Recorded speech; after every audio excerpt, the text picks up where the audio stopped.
몇 달 전에 보더랜드라는 대참사가 있긴 했지만 근래 들어 게임이 원작인 영화는 망한다는 저주를 깬 사례가 꽤 많습니다. 슈퍼마리오 브라더스처럼 전 세계적으로 유명한 게임부터 프레디의 피자 가게처럼 중소규모의 게임까지 영화로 성공해 게임 원작 영화에 대한 회의적인 시선을 반전시키고 있죠. 그렇기 때문에 마인크래프트 무비에 대해서도 기대가 컸을 겁니다.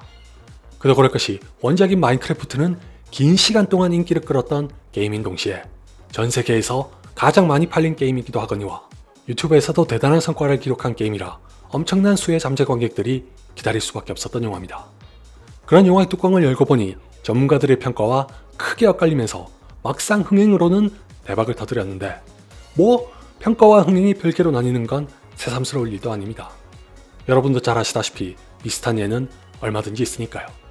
그럼에도 불구하고 제가 두 눈으로 이 영화를 직접 보고 놀란 건 문화 충격을 느낄 정도로 대체 왜 성공한 건지 알 수 없었기 때문입니다. 보통은 재미가 없는 영화라도 저와 다른 취향을 가지신 분들께서 어떤 부분에 흥미를 느낄지 가늠은 가능한데 반해 마인크래프트 무비는 진짜 문화 충격이라는 말 외에는 달리 설명할 방법이 없습니다. 이 영화도 원작이 워낙 유명하니까 이것부터 말씀드리는 게 좋을 것 같은데 전 마인크래프트라는 게임이 있다는 것만 알고 있었지 실제로 해본 적은 없고 해보고 싶었던 적도 없습니다. 제가 좋아하는 부류의 게임이 아니라 관심조차 가져본 적이 없다가 이래서 마인크래프트를 좋아하는 사람들이 많구나 라는 걸 깨달았던 계기가 있습니다. 바로 감스터님의 크루가 건설한 올드 트래포드를 봤을 때입니다. 저렇게 기가 막힌 퀄리티 때문에 호기심이 생겨 유튜브에서 영상을 좀 보고는 애고 어른이고 할 것 없이 마인크래프트에 몰두하는 이유를 대번에 알 수 있었습니다. 단 엄청난 시간과 노력을 필요로 한다는 걸 확인하고 감히 직접 해볼 엄두는 안 났습니다. 대신에 저런 게임을 원작으로 삼았다면 레고 무비 같은 영화가 나올지도 모른다는 기대를 가졌습니다. 레고와 마인크래프트에게는 뭔가를 만들어낸다는 공통점이 있는 데다가 레고 무비의 경우는 제가 레고에 대해 잘 알기는커녕 가지고 놀았던 적도 없지만 시선을 사로잡는 비주얼과 더불어 레고의 철학마저 엿볼 수 있었던 영화라 감탄을 금치 못했습니다. 그렇다면 마인크래프트 무비도 창의력을 고취시키고 장려하는 영화로 나오지 않을까 라는 기대를 한 제가 잘못했습니다. 그거라도 잘 살렸다면 이렇게까지 큰 충격과 공포에 짓눌리진 않았을 것 같은데 그냥 솔직하게 말씀드릴게요. 영화를 재밌게 보셨거나 마인크래프트를 좋아하시는 분들을 무시하고 비하하려는 의도는 절대 없으니 오해하지 마세요. 마인크래프트 무비는 제가 레고 무비와 견주었던 게 민망할 정도로 난장판입니다. 의외로 전문가들의 혹평에 비해 전반부는 그럭저럭 볼만해서 희망을 가졌습니다.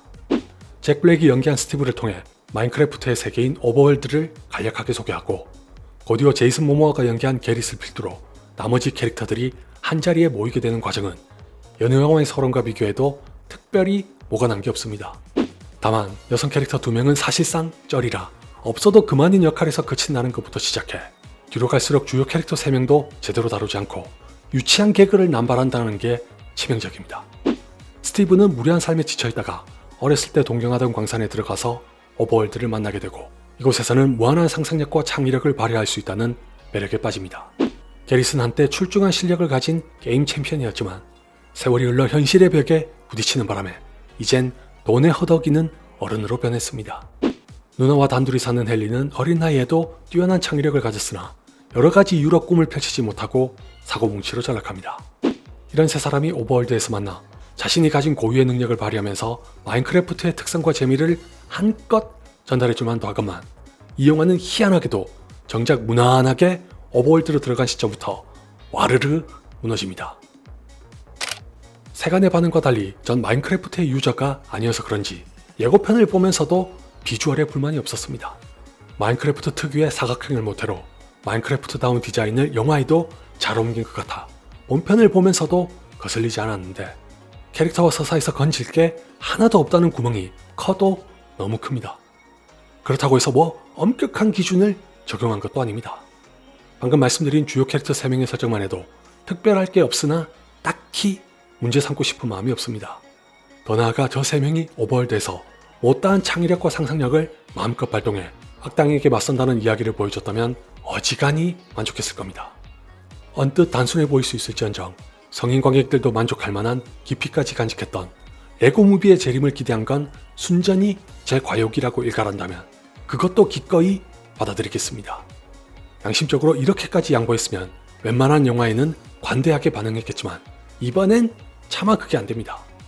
지극히 평범하고 정상적인 이야기를 전하기만 했어도 괜찮았을 거고 원작인 마인크래프트의 매력을 어설프게나마 담아내기만 했어도 제가 문화충격이란 표현까지 쓰진 않았을 텐데 이 영화는 유치한 개그를 빼면 남는 게 없습니다. 무엇보다도 마인크래프트라는 게임에 전혀 관심이 없었던 제가 감탄을 토하게 만들었던 원작의 코드를 가져왔으면서도 대놓고 등한시한 채 기괴한 연출과 편집에 매달렸다는 건 너무나도 실망스럽습니다.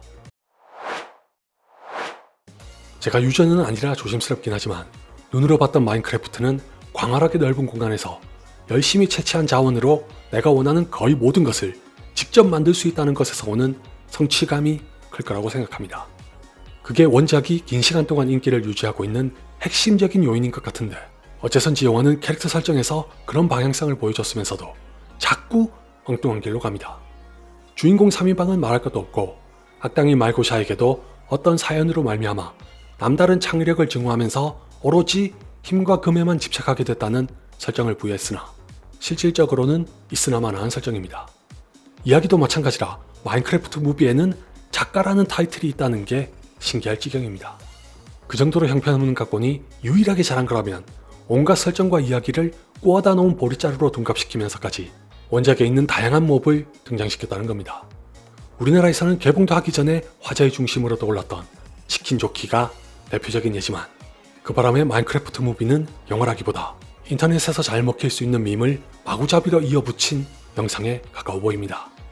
그렇다 보니 애초에 긴 호흡이 필요한 이야기는 내팽개치고 마인크래프트의 몹을 하나라도 더 끄집어내서 시시각각 눈을 못 떼게 만드는 걸 의도한 영화인 것만 같기도 합니다. 원화에서는 이 영화의 흥행을 가리켜 창의력과 스토리텔링의 힘이 컸다고 하는데 다른 건 제가 다 양보하고 넘어갈 수 있어도 이것만큼은 목에 칼이 들어와도 안 됩니다. 물론 누군가에게는 재밌는 영화일 수도 있고 틱톡이나 쇼츠처럼 시간이 아닌 분과 초의 단위로 잘게 쪼갠 구성이 주요해서 성공한 걸 수도 있습니다. 이것까지는 저도 얼마든지 동의할 수 있으나 창의력과 스토리텔링을 들먹이는 건 요즘 하는 말로 싸대기 마렵네요. 오히려 창의력을 마땅히 중시했어야 할 영화가 창의력이라고는 없이 원작의 다양한 소재를 무작정 가져다 쓰기만 하는데 집중했다는 건 누가 봐도 명백한 사실입니다. 다른 걸 다 떠나서 재밌게 본 관객들 중에서도 뇌를 빼고 봐야 한다는 말이 나올 정도면 원어의 저 발언이 얼마나 터무니없는지 알 수 있죠.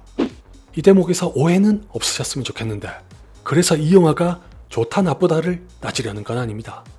실제로 제가 있던 상영관에서는 웃음소리가 의외로 많이 들리기도 했으니 마냥 부정적으로 취급하고 싶지도 않습니다.